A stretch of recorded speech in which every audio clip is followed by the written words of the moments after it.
I feel really very excited about what happened here. And ever since this conference was started, I think we've moved very systematically to get African practitioners and researchers interested in generating ideas which can be promoted by policymakers to move away from dependency and to move away from policies which were not really producing the reduction of poverty that we are looking for. Because at the end of the day, that is really what we are talking about when we talk about inclusiveness and sustainable development. So the ideas that have been promoted here or presented here, I think a lot of them can be quickly, very quickly, be picked up by policymakers to do something about what we can do. There's a lot about what African governments can do. There's also a lot that can not be done as yet because of the prevailing conditions, particularly considering the shortage on resources that we are facing at the moment. So we need to start a long dialogue of being very creative on how to build sustainable resources for dealing with the transformation of the economies that is going to be required. Do you believe that the way that this conference was structured, do you believe that this is setting a long-term strategy and that on a yearly basis there are going to be some capstones or milestones, let's say, that show that there is an advancement? I'm just hoping that on an annual basis, the organizers will make sure that we have a situation where we can pick up what has happened since we talked last time, so that the lessons we are drawing from the other countries in the continent who are making success, who are being successful in some of these areas that are being, on the ideas that are being generated, can also be shared here so that others can pick them up. And as others pick them up, I'm hoping that they will be documenting how the other countries are picking them up and be able to scale them up. Yeah. Rwanda, as we've heard several times throughout the conference, is one of the leading examples of what is possible, of progress, of establishing sustainable development in many ways. And other conference attendees would have liked to actually get the key to success from Rwanda. Do you think that that is something that you can work on in the coming year in your position in order to share Rwanda's successful initiatives with other countries to help them along? Oh, absolutely. I'm glad you said that, because already I've been serving as executive director since 2010, because I started as senior advisor at the office of the constituency.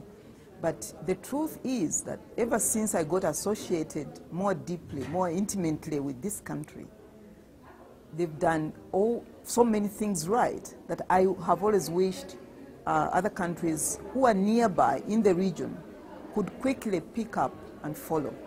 And in all our conversations during our annual meetings, we have our own annual constituency meetings, I keep on repeating some of these messages coming out of our regional countries, our constituency countries. And Rwanda has provided quite a lot on this front. They are doing things right because I think generating ideas, being very innovative and trying to use internally generated solutions is very, very important. They've also taught us that it's possible to maintain discipline, not only in terms of managing the economy and resources, but also dealing with the practical issues like keeping a city clean. Those are some of the things. But in a big way, knowing where Rwanda has come from, I think we have a lot to learn from this country, that a lot is possible if you are really committed. Yeah. Okay. Thank you very much for your time. Thank you. Do you have anything else to add that I may have forgotten to ask you? Yes, I think I should also share my takeaways from the major plenary sessions that we had here. I think very important messages have come across at this conference. First and foremost, from the head of state, I think we need to really keep reminding ourselves that when we talk as economists, we have a lot to listen to from the political side of things. Because most of the frustrations that we face as technical practitioners is from the political side of things. And we need to fix things on that side as well. And that was repeated by former President Obasanjo and a few others. The second lesson I think we need to take away is that we don't need to do everything at once in this process of trying to make our development more inclusive. We can choose the easiest things we can start with and at least start and make progress. But also think very seriously about the difficult things that we have to do. But let's have, structured plans and strategies that lead us to success, because trying to do everything at once will not get us there. That is for certain. The resources are not there. We don't have the capacity, So let's do what we can with what we have and then try to leverage what can come from outside. The African Development Bank actually has implemented its decentralization plan, and it's full steam ahead. So it has a lot more of a presence now in the regions, and it's able to work at the grassroots level, hands-on. So is that, do you believe, is that a step forward into what you're describing, meaning taking things step by step? Not exactly, but for reform on the bank side, that is also important. That is part of the major reform in the institution, to get closer to the client and try to manage our resources better.